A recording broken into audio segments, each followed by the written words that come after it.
If you're a heat and air conditioning technician or even a salesperson, why can you not live off of bad compressors and heat exchangers?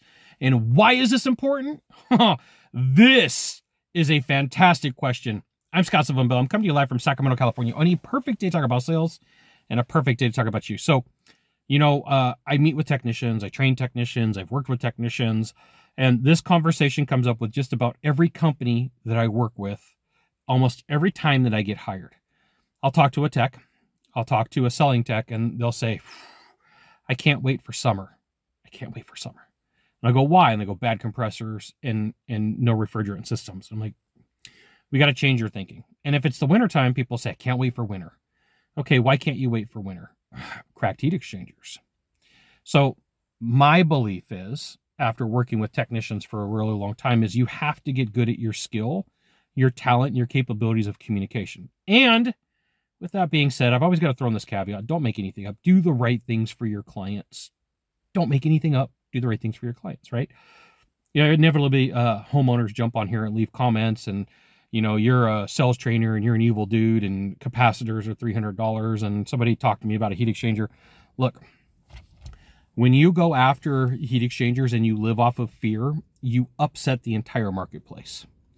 When you go after bad compressors and they're not really bad, when you go after leaking refrigerant that's not really leaking, if you go after heat exchangers that aren't really cracked and don't have issues, you create a vacuum in the marketplace, which creates a lot of issues for not just you, but every other company in the market.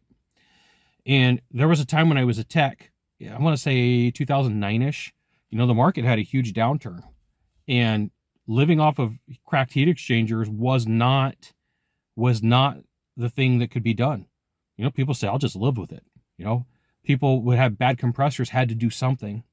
But like if you explain damage in order of operation, O of O, then, by the time that you get to the compressor, by the time that you get to the crack in the heat exchanger, your client should already be on board with you. Your client should already be like, man, it just sounds like there's a lot of stuff going on. But please, please, please don't make anything up. Do not lie. Don't overexert what the belief is of what's going on and make it sound worse, because you will get caught. You will have problems. You will cause problems for the rest of the marketplace. And this is why you should join HVACTechSecrets.com. I'll give you the goods, not in the Facebook group, not the YouTube channel. So people will come to me and say, hey, Scott, so how do I set a lead? How do I set a lead without living on bad compressors, low refrigerant charge, or cracked heat exchangers? Okay. And it is entirely possible. And it's all going to come down to how you explain the damage in order of operation for your homeowner, for your client, to explain to them, this is what's going to happen. If we don't do this, then this happened because of. The reason why this happened was, there's a truck that came around the corner really fast and almost hit me. The reason why we do this is because, and so when you take the time to explain each one of these steps, what you'll find is your buyer is more apt to believe you.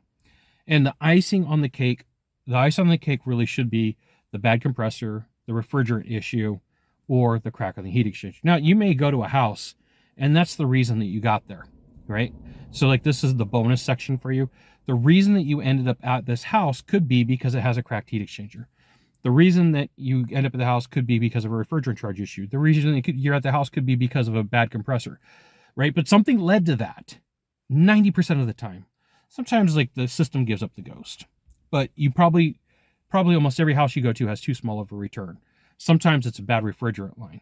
Sometimes it's just bad equipment. Like it's the luck of the draw. The people got a piece of equipment and next thing you know, it's the manufacturer. It's a bad weld. It's a bad something or other. And you got to be able to explain that story. You got to be able to say, hey, look, in 2012, 2013, 2014, one of the manufacturers in the United States had a major problem with coils. And like big. Let's just put it this way. The company that I worked with created a dunk tank and they had a whole pile of coils in the warehouse.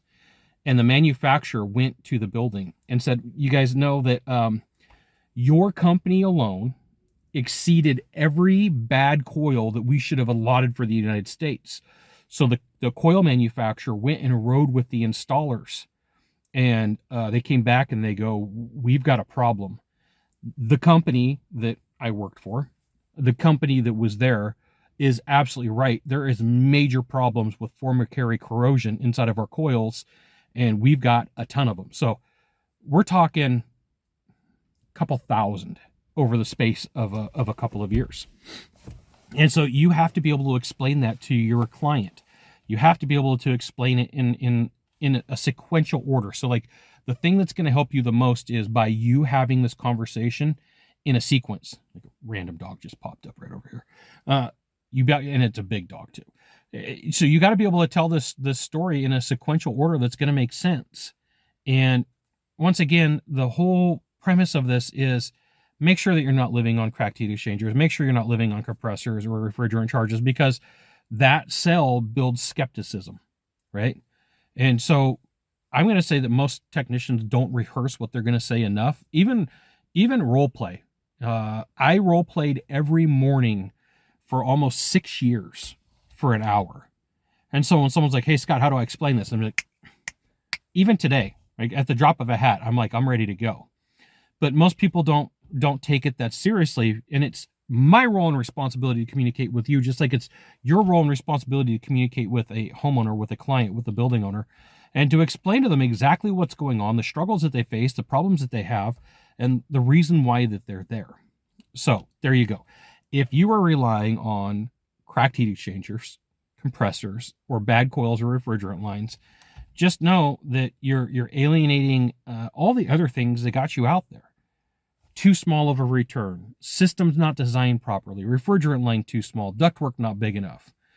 There's a lot of design issues on just about every piece of equipment out there.